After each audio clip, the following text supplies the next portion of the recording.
Hello, and welcome to another Walking Dead video, and today we are going to be reviewing The Walking Dead Season 7, Episode 14, The Rotten. And it is mad how we are now in the final 10 episodes. There's only 10 more episodes and then the show is over. It is mad.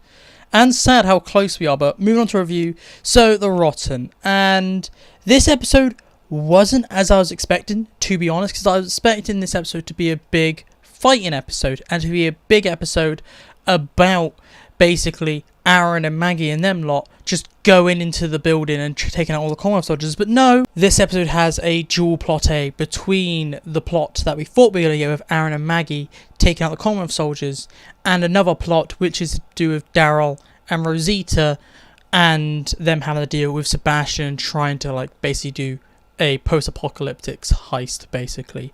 And originally, when I saw this, I was like, oh, I've been duped. I really wanted to find out what happened with the Commonwealth soldiers, because I felt like we were going to get quite a little less of that. But I'm okay with it. Just there's one downside, because we have two plot A's.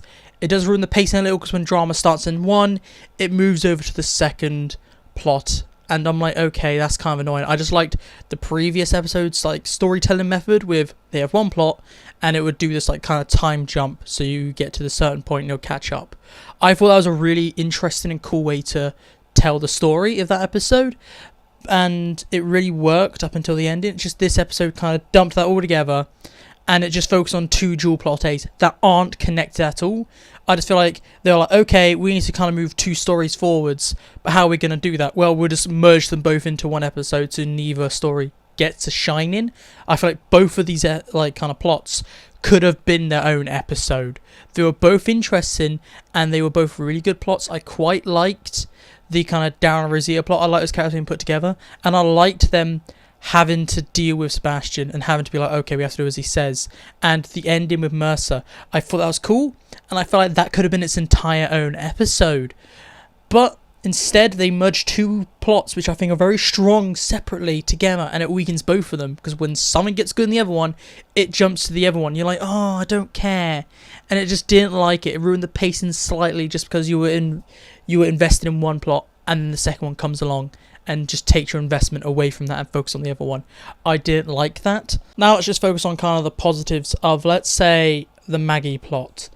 The biggest positives of this, I really like Tony or Toby, I don't remember his name, it starts with one of those two, as a villain. He was really, really cool. Like, he was kind of okay in the first episode, but in this episode he really comes to his own to become this really evil man. I really liked him, and I thought he was a very interesting villain, and I think he could have carried a couple more episodes. With this character, I feel like they should have kept him around to the end of part B and maybe the start of part C, because he's one of those characters you think he could have carried, and he could have been one of those actual threats, because a lot of the threats we have in this arc are people who have very little combat skills. They're just kind of bureaucracy threats, okay? And with this character, with this kind of, I'm going to call him Toby, he would have been a really good kind of actual like military threat, because we kind of have Mercer on the sidelines and he's like, I'm just had enough of this stuff. And Toby could have been that character to go off against Mercer when Mercer eventually changed to the good guy side, basically. And I thought that would have been really cool. Toby is a really cool villain. I really like it. Another thing I really like is I like Negan. Negan's really good this episode. He just kind of carries the episode a little, because Maggie, she's okay. She doesn't annoy me. But Negan is solid and it carries the episode. And I like Negan versus Herschel. There's a lot of Negan versus Herschel in this episode. I thought it was really good.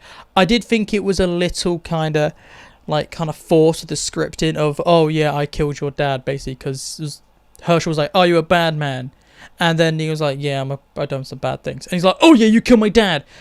I'm okay with Herschel being bright, but no, he just snapped instantly. I quite liked him immediately picking up a gun and be like, I'm gonna shoot you. However, I didn't like it for one reason, that it's a bit early on. If it was later in the show, I would have been like, oh, is he going to die? So I had no tension there, because I knew Negan was going to talk him down. And I like how Negan talks him down. Like, Negan's like, you're going to kill everyone else if you kill me. I thought that was really cool, but it should have been later on in the episode. I feel like Herschel finding out now was a bit too early, because if it was later on in the season, we could have had some tension that Negan could have died. But now, because we knew it was here, it was like, nah, Negan can't die here. It's too early. Other than that, I really liked Maggie when she was trying to tell, like, this woman that Negan's a murderer, and she's like, yeah, I know, We don't care. We will have blood on our hands. And I feel like it just put Maggie in her place, and I really liked it. But other than that, there's not much good things about the part. It was very enjoyable, very watchable. It was okay paced. It was slightly slow.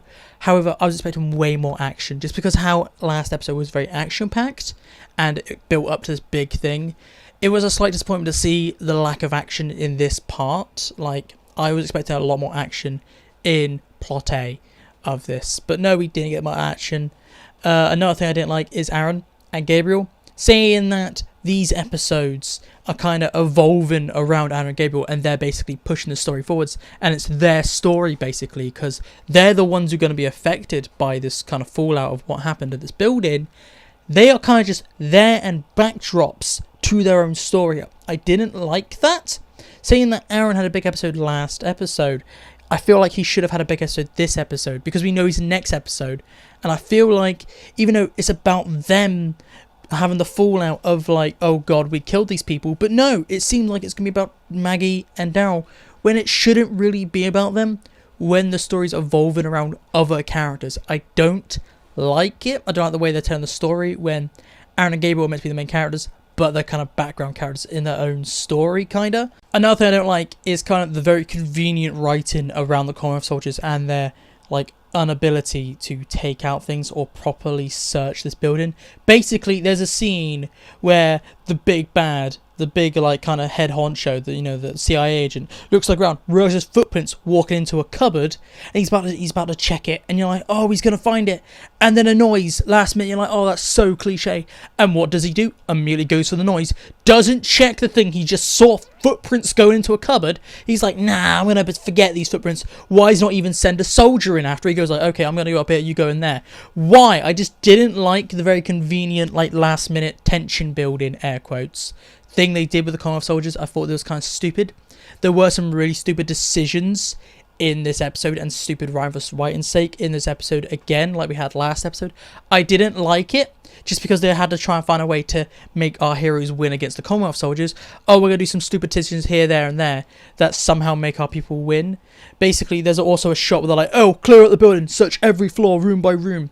And they walk past half a dozen rooms, or maybe 2 or 3 rooms. I'm exaggerating a little. And Maggie and like the other woman are just in there like, oh, they didn't walk past the room that we were in. I just didn't like that. I just like, we're going to search every room, but they're not clearly searching every room. I thought that was quite stupid. Now I'm talking about the other plot, which is okay. It is basically about Daryl and Rosita just getting money for Sebastian, because Sebastian's got no money. And I like the start where kind of Sebastian's like, hey Daryl, you know the way like I react around walkers, you know I'm pretty good at this. And Daryl's like, yeah, he's the best. It just claps twice. I thought it was very funny, very humorous. I like Daryl's like 0 balls given. I thought that was quite good. The downside is that Daryl's not wearing all his armor and he looks stupid, and that Rosita, because Daryl's not wearing all his armor, is not wearing all her armor too. I thought it was very stupid and just there so we know that they're the main characters. We're not stupid, just like maybe they get a bit of blood on them at the start and then be like, okay, he's the trooper with blood on him. I didn't like it. And I also didn't like that Daryl removes his armor, which is protection and covered in guts, so no walkers can see him. What does Daryl do? Just takes it off in the middle of a fight. Like, he's just fighting some walkers. Oh, give me a second to remove my armor. I thought that was very stupid. I didn't like it. I really liked the Sebastian this episode, and that Daryl says like, no, I'm not doing that. And Sebastian's like, oh, I heard you have kids, right? And I thought it was really good because it showed how evil Sebastian can be when he doesn't get his way. And it was really good at building the tension and kind of that rivalry between Sebastian and Daryl. And I thought it was really good. However, all of this is kind of ruined slightly just because we know Daryl's not going to die. And Daryl's been perfectly set up for Rick's death. And we know he can't die, which really sucks, because you have such this perfect rivalry that's been built between these two characters. What's the point of doing it if you're not going to have Sebastian eventually kill Daryl? It'd be so good if it does happen, because you've built it perfectly to this point. So it makes this all feel kind of pointless. What's the point of like making this rivalry between these two characters? We could do someone else and they could finally have the payoff of Rick's death arc. But no, we're not going to get it, which really sucks. Some more things that I'm a bit on the fence about is kind of Lance. We see Lance's episode. I like that in this episode he becomes more villainous. However, I dislike that we get very little Pamela. Like, she's been in like 3 episodes so far, and she's meant to be the big bad, basically, of the Commonwealth. She's the head of the Commonwealth, so she's meant to be the big bad of this arc. But we barely see her It's like we were on the Saviour arc and we barely saw any Negan for some reason. Imagine how boring that would be if we barely saw Negan and Simon was doing everything.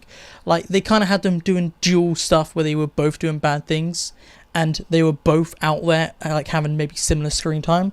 And I feel like that's what they should have done for the Commonwealth arc with Pamela and Lance, with them both doing dodgy things, maybe scheming against each other. But no, Pamela's just this oblivious woman and Lance is just this really sinister guy.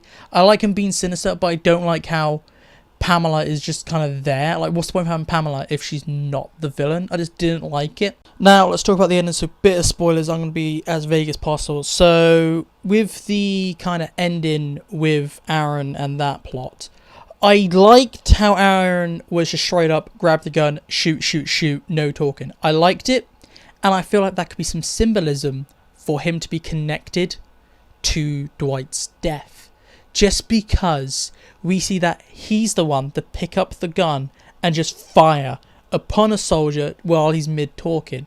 A lot like how Rick kind of shot Dwight when he's mid-talking, when he was holding a gun. I feel like what's going to happen is maybe Aaron will do the same thing and he will whip out his gun and fire upon someone else. Or it's meant to symbolise that he does it now to somebody where they're talking and he just shoots him without hesitation.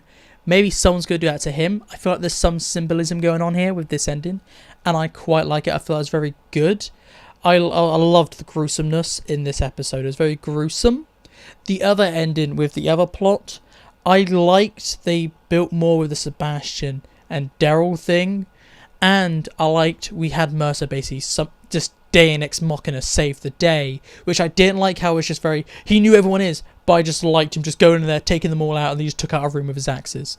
I thought it was cool, and then when he found the other soldiers, we saw that Mercer just had enough, and he just kind of bang bang, okay, you have to bring this back to Sebastian or else it will make your life hard, but I've had enough of this. I like we're getting the change of Mercer and he's slowly becoming Daryl's side. I really liked it. It was a very good ending. Both endings are really good. It's better than last week's ending where ending was like very abrupt. This ending is very, very good. Another part of the ending is that Carol kind of finds out that Lance knows about what Sebastian's been doing. And Lance is all up for it, basically. And he's been helping Sebastian. And I like how Carol does her, like, I'm the cookie woman thing. Where she's all nice. And she's like, I'm the cookie cutter, Carol. I liked that. And she's all smiles and stuff. And Lance is like, I like you. It's so good to talk to a friend, basically. And I'm like, yes, Carol, this is why you're good. I feel like this arc is perfect for Carol. Because we're getting that kind of Carol season 5 vibes where she went to Alexandria for the first time, but I feel like she needs way more screen time than she's getting, because we can have so much more like fun with Carol pretending to be this helpless woman again. Like, she got so much screen time in season 5 when she went to Alexandria for the first time, and I feel like they're just missing out on such a good story arc if they give her so much more screen time. Now let's move to my one sentence, that's one word over review. And this episode does have some issues. You kind of got duped with an expectation of one thing, but you got a completely different thing. The two plots kind of like destroy the pacing a little because you get involved in one, then another one comes around. The pacing was all over the place this episode. The endings were good though. The acting was good. No one really shined other than Negan, kinda. I didn't like how Aaron was in the backdrop and so was Gabriel. This episode had some issues. It was very gory. I was expecting to be way more action-packed, but it seems like we're not getting more action-packed. There was lots of stupid decisions. Like, I didn't like the ending where basically all the Commonwealth soldiers are dead and Aaron and Gabriel are like, hey, we need to go back to the Commonwealth and then tell them that everyone died. No, that's very suspicious, Aaron and Gabriel. No, you go back to the hilltop and hide, okay? You do a Daryl on season 8 of The Walking Dead, or season 7. Just hide in hilltop away from the main villains. But no, they're going to go back, and you know it's obviously going to go wrong. I didn't like that. However, it was still a fun time. It was fun to watch. And if you turn off your brain, you could properly enjoy this. And I would say this is an enjoyable episode. It is worth a watch. I do recommend you watch it, but please tell me down below what you think about this episode. Did you like it? Did you not like it? What were you expecting? I was, to be honest, expecting maybe a comic death, but now because we're not getting any deaths, we're going to get episode 16, which is very obvious. I hate the episode 16 or episode like season premiere or season like like kind of mid-season finale. I hate those type of deaths. They always save deaths for those moments, and I really hate it. But it looks like we're gonna get that, which sucks. But please tell me down below what your opinions are, and look on the screen if you want more Walking Dead content. I do content all the time, and I recommend you click on it and subscribe for more Walking Dead content. But this is it for me today, so goodbye, peace out, and I'll talk to you later.